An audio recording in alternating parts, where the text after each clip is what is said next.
Salam sejahtera Malaysia, denyut nadi suara rakyat bergema di channel ini. Jangan lupa tekan butang subscribe, like dan share. Malaysia kita punya, cintai Malaysiaku, kita jaga kita.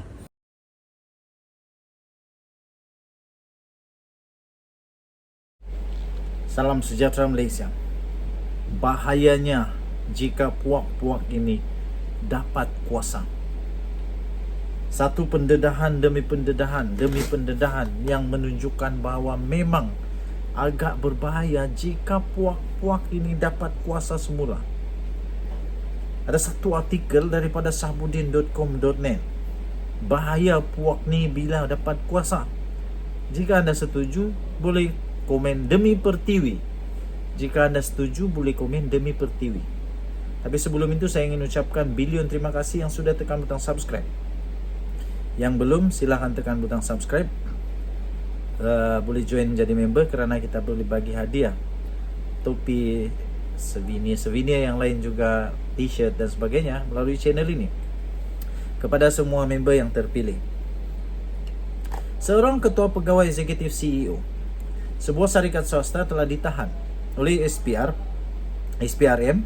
yang disyaki telah menjadi orang tengah dalam pengagihan projek kerajaan di dalam pakej rancangan ekonomi 2020 hingga 2022.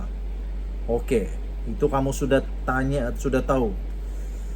Kamu sudah tahu tentang berita itu. Jadi saya teruskan dengan ulasan. Hampir 90% projek yang diberikan secara runding terus masih belum dilaksanakan kerana tiada pengeluaran surat setuju terima lagi. Justru SPRM akan memfokuskan kepada siasatan terhadap baki 10% projek yang sedang berjalan, membabitkan perkembangan projek di antara 10 hingga 20%. Okey, so ini dia. Tuan-tuan dan puan-puan yang dihormati sekalian. Pada 9 Disember yang lalu, SPRM berkata fokus siasatan berhubung dakwaan salah guna dan dana pakej rancangan ekonomi akan tertumpu kepada 92.5 bilion, iaitu jumlah yang dibelanjakan oleh Kerajaan Perikatan Nasional sebelum ini. SPRM berkata hanya 92.5 bilion yang melibatkan dana kerajaan daripada peruntukan dianggarkan berjumlah 530 bilion ringgit dibelanjakan pada 2020 dan 2021 berkaitan pengurusan COVID-19. Berdasarkan jumlah itu, 92.5 bilion melibatkan dana kerajaan, manakala 437.5 bilion bukan daripada kerajaan. Daripada sumber itu, sumber berkata suspek yang ditahan itu dipercayai telah menerima rasuah bagi menghubungkan antara kontraktor dan pihak atasan. Nah, inilah yang disebut oleh Sahbudin Husin sebagai bahaya puak ni bila dapat kuasa. Kenapa bahaya? Kerana dapat ketika rakyat susah-susah, ketika rakyat pening-pening, tak ada duit, tak boleh kerja dan sebagainya, rupa-rupanya puak-puak ini berusaha untuk mendapatkan keuntungan melalui kesusahan COVID-19. Apabila memang terbukti bahawa seorang CEO yang menjadi dalang orang tengah dalam pengagihan projek kerajaan bawah, pakej rancangan ekonomi, bayangkan saja kalau mereka masih berkuasa sampai sekarang.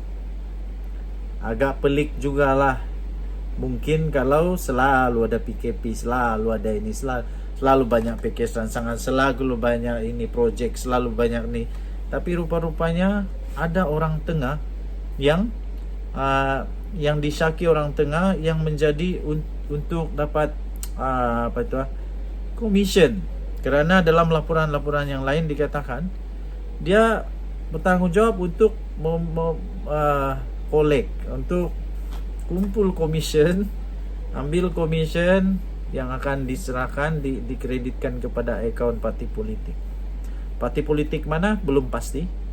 Tapi yang pasti perkara ini berlaku ketika Kerajaan Perikatan Nasional menguasai. Jadi setakat ini Zal Azumu yang paling cuba untuk mempertahankan bekas bosnya, yaitu Muhyiddin Yassin. Tapi makin dia coba pertahankan, nampak gayanya makin lebih ketara lagi. There's something wrong somewhere. Ada benda yang perlu disiasat. Denyut nadi suara rakyat bergema di channel ini. Bye-bye.